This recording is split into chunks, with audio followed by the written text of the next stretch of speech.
경제적이고 저렴한 이유로 경차 구매를 고려하고 계신 청취자들 많으시죠?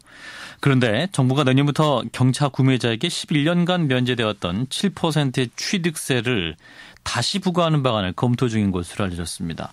무엇보다 저렴한 경차의 특성상 서민들을 대상으로 세금을 거두려는 것이 아니냐라는 비판의 목소리 나오고 있는데요. 경차 취득세 부활 논란의 문제점 무엇인지 자동차 전문가와 함께 짚어봅니다. 자동차 시민연합의 임기상 대표입니다. 대표님 안녕하세요. 네, 안녕하세요. 자, 우선 경차 취득세 면제 혜택이 내년부터 폐지될지 모른다 이런 얘기 나오고 있는데 어떤 상황에서 나온 거죠? 사실 이 경차 같은 경우에는 이 취득세를 이제 면제 혜택을 받았습니다. 네. 지난 2004년 1월 1일 지방세법상 경차 취득세 면제가 시행이 된 이후 지금까지 연장이 되어 왔어요. 네네. 지금 현재대로 만약 그 특별한 조치를 취하지 않는다면 경차는 차량 가격의 7%에 해당하는 취득세를 납부를 해야 되는 것이죠. 예, 지금 이제 그러니까 면제 조항을 연장하지 않는 방안이 검토되고 있는 건데 그러면 네. 이 취득세가 부활하게 되면 얼마나 더 부담해야 되는 거죠? 지금 경차 가격도요. 지금 옵션을 합하면 뭐 1,000만 원, 1,400만 원까지도 가니까 네. 한 100만 원 정도 이제 추가 부담이 되는 거죠. 예. 그러니까 이제 27% 취득세 면제를 못 받게 되면 이제 100만 원 내외로 더 부담하게 될지도 모른다는 말씀이네요. 네. 자, 무엇보다 이제 이 정부 입장에서는 이제 경차의 취득세가 부활되면 이제 세수가 증대되잖아요. 그래서 어떠한 정부가 내놓은 또 하나의 꼼수 증세가 아니냐 이런 지적도 나오고 있는데 어떻게 보십니까? 뭐 세수 확보에는 많은 부분이 있겠습니다만은 만약 세수의 문제다라고 해서는 그 논리의 설득이 안 된다고 좀 보여집니다. 왜냐하면 지금 경차가 많이 팔린다면 그 말이 맞죠. 지금 경차가 전체 자동차에서 차지하는 비율이 7, 8% 되고 네. 지금 경차 판매가 신장되고 있지 않는 시점이죠. 예. 그러니까 어떤 경차 판매율이 미미하다 보니까 세수 증대 효과로는 미미할 것이다 이렇게 보시는 거군요. 네네. 예. 자, 그리고 이제 세금을 더 부과하게 된 경차와 이제 상반되게 이제 고가의 수입차에 대해서는 반면 세금 감면 혜택이 늘고 있다 이런 의견 나오고 있는데 어떤 식으로 세금 감면을 받고 있는 거죠? 일단은 뭐 리스라든지 이 업무용 차량으로 활용을 한다는 거예요. 네.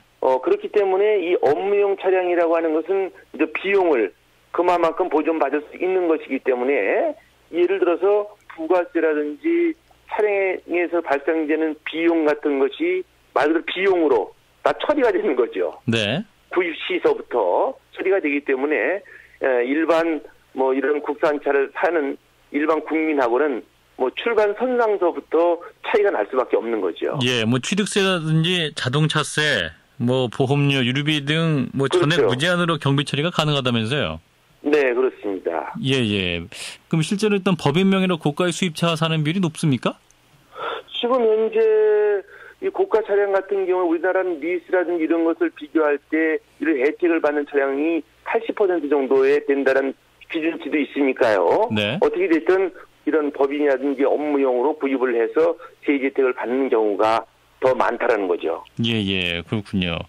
그리고 이제 취득세가 이제 부과가 되면서 이제 경차 희망 구매자들의 또 유인 효과들은 줄어드는 거잖아요. 그럼 그런 구매자들은 어디로 이동합니까? 또 준중형차, 중형차로 이동하게 될까요?